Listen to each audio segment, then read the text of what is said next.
दोस्तों, हमारे channel story club TV में आप सभी का स्वागत है। तड़पती रूह, एक अनहोनी और असाधारण घटना।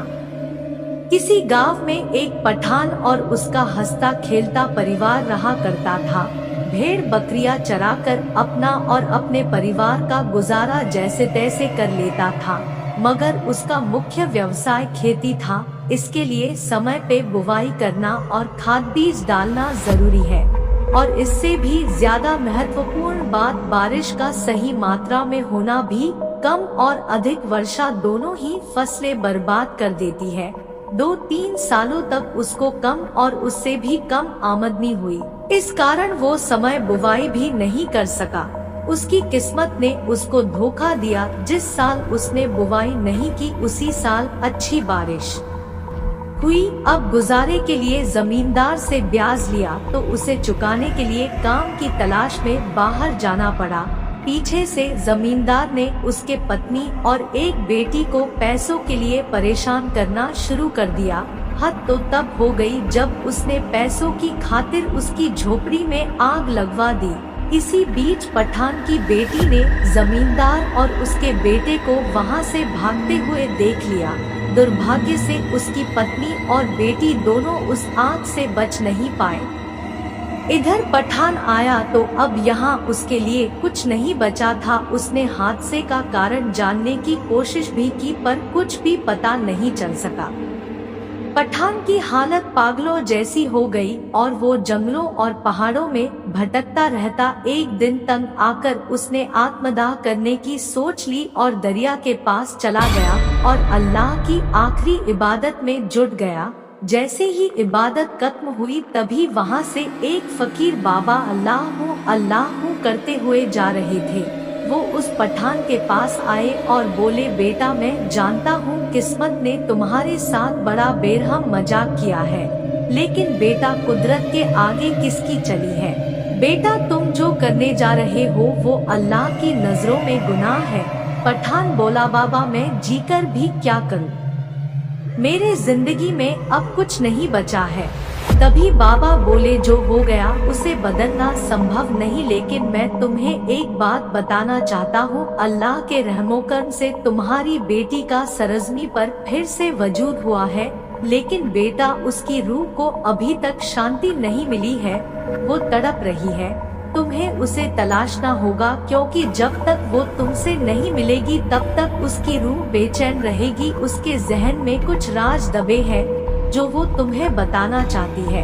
पठान बोला, बाबा, इतनी बड़ी दुनिया में मैं उसे कहाँ तलाश करूँ, आप ही कोई रास्ता दिखाइए। बाबा बोले, बेटा, यादा तो नहीं, पर तुम्हें उसकी झलकी जरूर बता सकता हूँ। बेटा, तुम उसे किसी तालीम घर के आसपास मिलोगे, लेकिन बेटा, एक बात का ध्यान रखना, तुम उसे इतनी आसानी से नहीं मिल पाओगे, क्योंकि उसने अल्लाह के रहमोकरम से बहुत अमीर घराने में जन्म लिया है।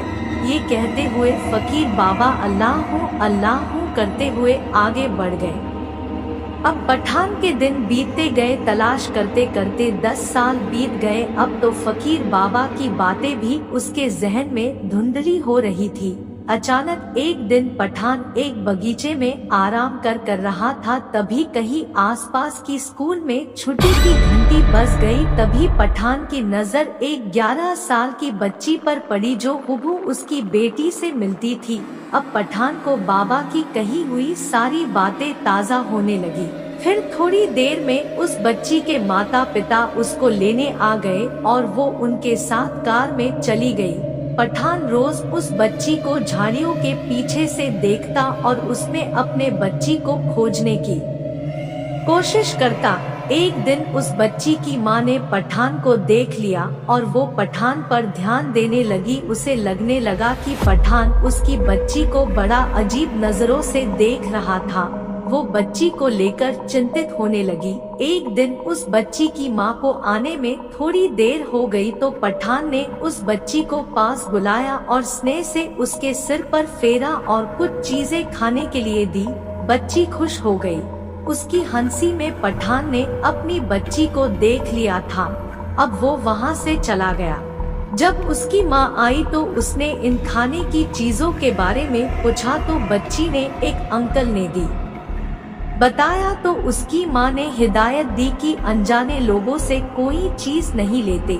तो बच्ची ने कहा पता नहीं माँ, पर मुझे वो अनजाने बिल्कुल नहीं लगे। तो माँ ने डांटते हुए बच्ची को चुप करा दिया।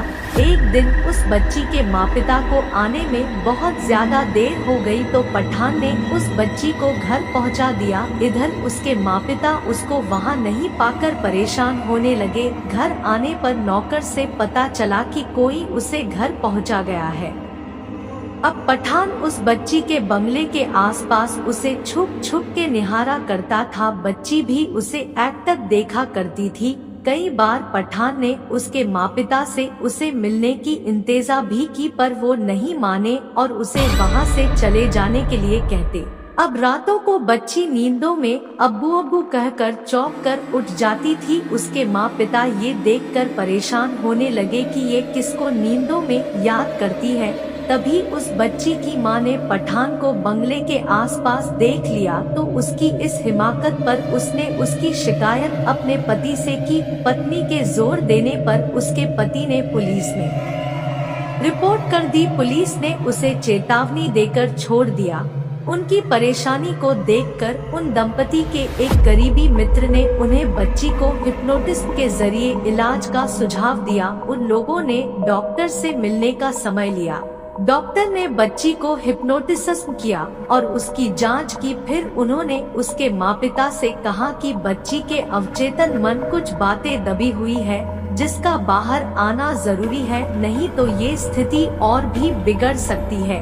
अब उसके माता और ज्यादा चिंतित हो गए। अब बच्ची रातों को अब्बू अब्बू कहकर चौंक उठती थी और अचानक एक दिन जब उसकी माँ घर में खाना पका रही थी तभी वो बच्ची आग को देखकर जोर से चीखने और चिल्लाने लगी और पूरे घर में इधर उधर भागने लगी और कहने लगी अब्बू बचाओ, आग आग आग, अब्बू बचाओ।